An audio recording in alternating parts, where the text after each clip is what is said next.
Привет, малышка моя родная, ну как дела? Наверно, к дому зима, дорожки все замела. В небе над Грозным тают звезды в лучах зари. И только маме, что я в Чечне, не говори. В небе над Грозным тают звезды в лучах зари. И только маме, что я в Чечне, не говори. A group of schoolboys kick a soccer ball through the rubble that was once their neighborhood. Distant artillery stands in the place of chirping birds. Through the smog, a man staggers towards them, with a rifle held loosely in his hand. When he notices the boys, he drunkenly yells something in Russian and opens fire. They scramble for cover in what was once a playground. The man exhausts all his ammunition and stumbles towards the boys, still yelling in a drunken stupor. One of the boys looks down the road and sees a crouching man wearing a balaclava, with a sniper rifle held firmly to his chest. The stranger motions for the boys to stay down, and leaps out of his cover. He shoots the Russian man in the throat, and checks his surroundings. As the conscript dies, gurgling in his own blood, the man beckons the boys over, checks them for holes, and sends them away with pats on the back and cries of Allahu Akbar. This is just another day in Grozny, 1995. This is the First Chechen War.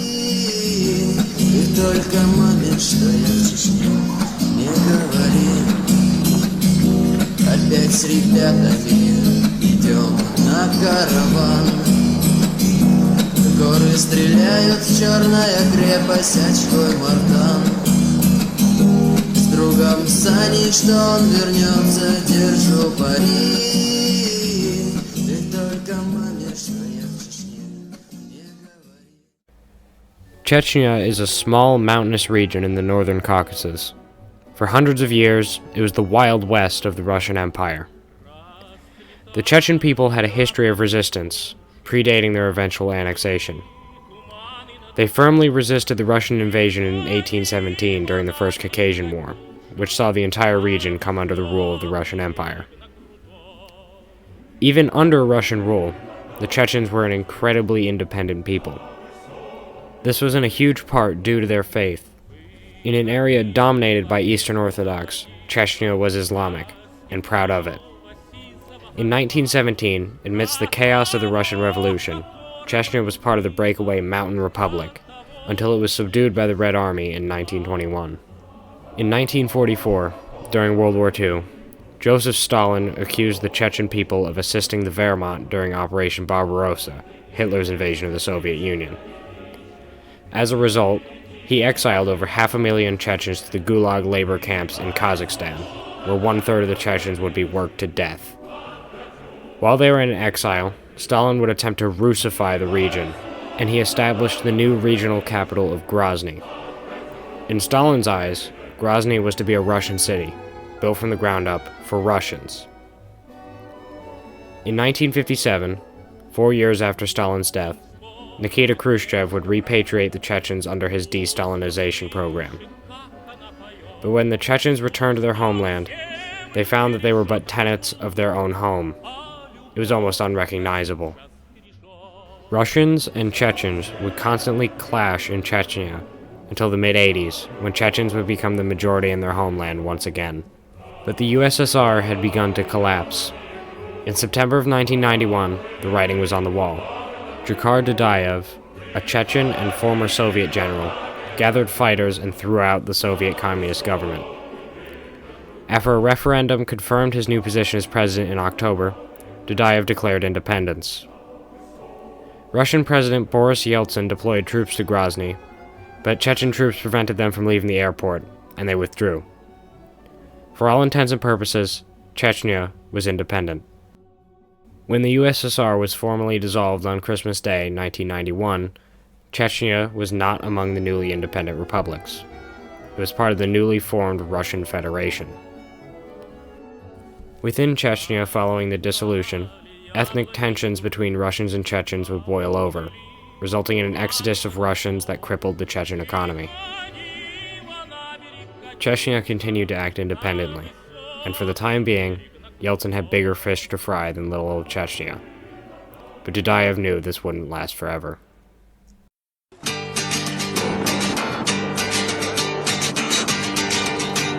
Заманул чахкой тебе на том, юга халлак давай нохчипам, маршовай ларив юга затылкоты, деланиц бойцабур мостове ата, маршовай ларив юга затылкоты, деланиц бойцабур мостове ата. ومحكح دخيلا خلانش أبشر أزقدر سلاح دخيلا لش ستر شغلتا جناح دستولا بخبر مستفشن إلتا الله أكبر شغلتا جناح دستولا بخبر مستفشن إلتا الله أكبر الله أكبر الله أكبر الله أكبر الله أكبر الله أكبر الله Akbar, Allahu Akbar, Allahu Akbar. When Soviet forces withdrew from Chechnya in 1991, they left behind tanks, armored vehicles, and roughly 50,000 rifles. Dudayev, fearing a Russian invasion, began to distribute these arms to anyone willing to fight. In 1992, Dudayev's fears were proven correct by a failed Russian coup. He implemented direct rule, dissolved parliament, and doubled down on the mobilization of his populace. Chechnya's fighting force consisted of 10,000 decentralized fighters, most of whom had served in the Soviet military, fought in Afghanistan, and could speak Russian. They were more than familiar with the tactics and weapons that Yeltsin's army would bring to bear. Chechen forces utilized variants of both the AK-74 and AK-47, accompanied by PKM machine guns, Dragunov SVD sniper rifles, and RPG-7 rocket launchers left behind by Russian forces. Chechen fighters operated in fast, mobile units consisting of 4 to 5 four-man fire teams, with at least one machine gunner, one anti-tank gunner, and a rifleman. Because of this structure, Chechen forces could easily outmaneuver the sluggish mechanized infantry of their Russian adversaries. While these numbers would increase significantly over time, the initial Russian invasion consisted of 20,000 men. But these were conscripts, not hardened fighters. After the change from USSR to Russian Federation, their logistics were in shambles. Many vehicles lacked radio communication. The Russian army was built for combat in the wheat fields of Eastern Europe. Chechnya was anything but. What Russia did have, however, was a massive amount of artillery and air power that could level anything in their path.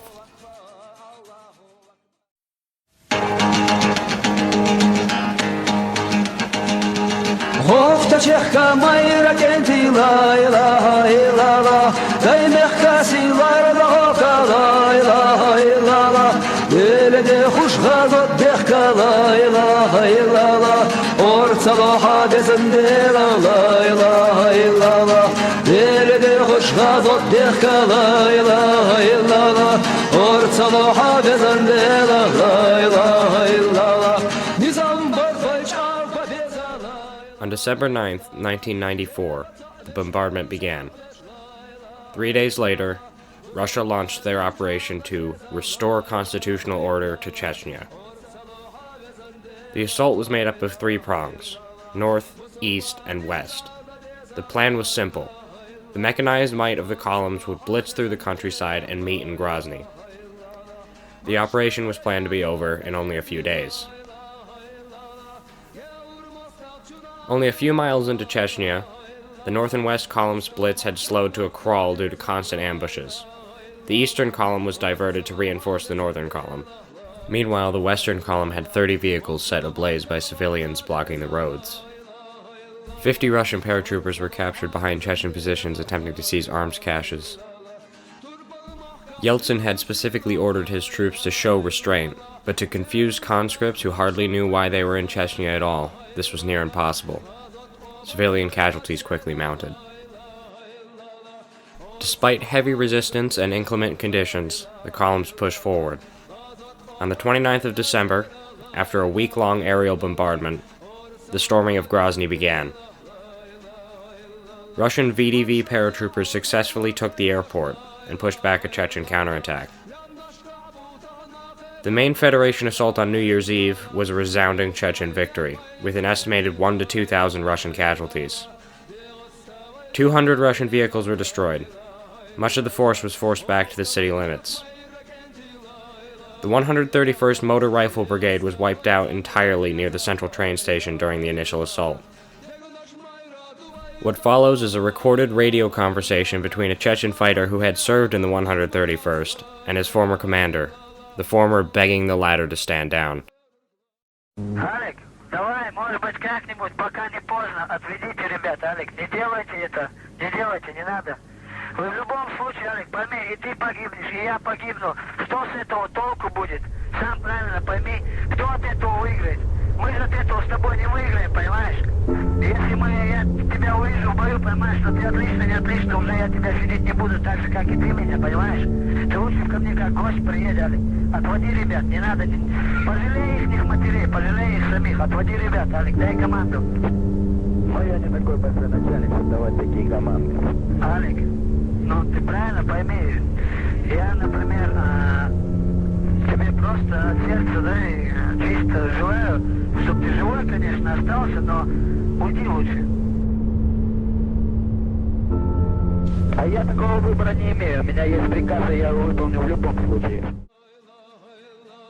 The heaviest urban fighting Europe had seen since Stalingrad continued for weeks, but the Russians slowly began making progress. Russian artillery began to shell the city block by block. On the 19th of January, 1995, Russian forces secured the presidential palace, the symbol of Chechnya's independence. This signaled the fall of the northern half of Grozny. In the next 2 days, 60,000 Russian shells landed in the southern half of Grozny, forcing the remaining fighters to abandon the city. 2,000 Russian soldiers and roughly 30,000 civilians lost their lives in the First Battle of Grozny. Chechen casualties are still unknown. Grozny, or what was left of it, was in Russian hands. But this was only the beginning.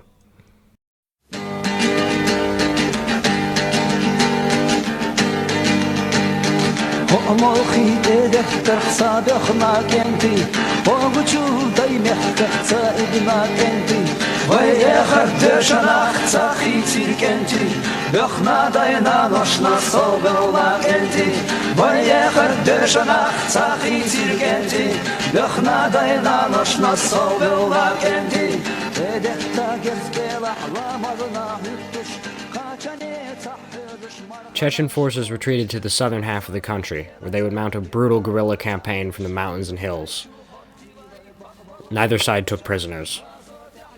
Chechnya's chief religious leader, Akhmed Kadyrov, declared the struggle a jihad, a holy war, in order to attract foreign fighters.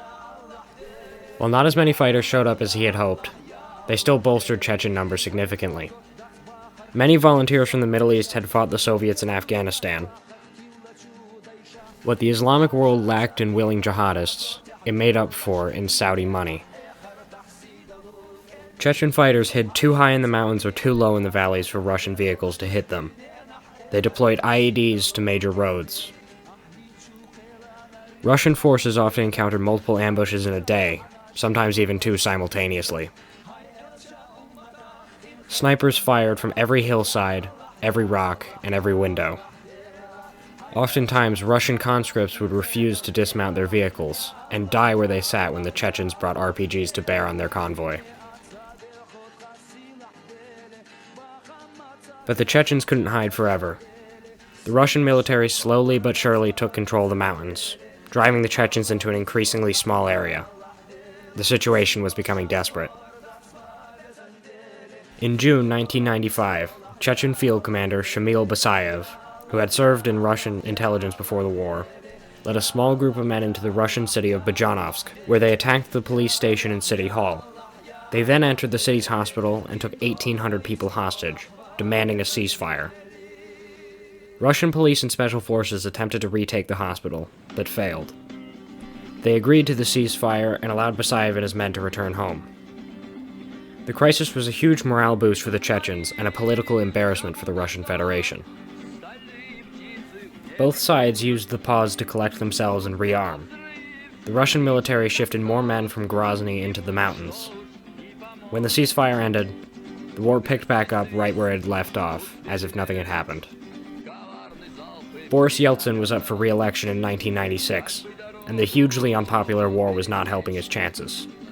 He needed a win.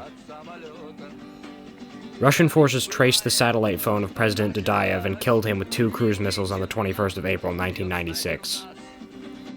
This small victory was enough for Yeltsin to get re-elected. On August 6, 1996, 1,500 Chechen fighters infiltrated Grozny and divided, surrounded, and trapped the Russian defenders. They captured a large supply of anti-tank weapons at the train station, and when Russian armored columns arrived to rescue their comrades, they were nothing but target practice for the Chechens. On the 19th of August, the Russians surrounded the city and sent out an ultimatum. Withdraw or the city will be flattened by aerial bombardments. Chaos erupted as civilians attempted to flee the city. Russian General Alexander Lebed, head of Russia's Security Council, called off the bombardment and called the ultimatum, quote, a bad joke. He chose instead to open negotiations between Russia and Chechnya. On the 31st of August, the two sides signed the Kosovo Accord, which saw the Russians withdraw from Chechnya. Chechnya had won, but at the cost of 40,000 Chechens.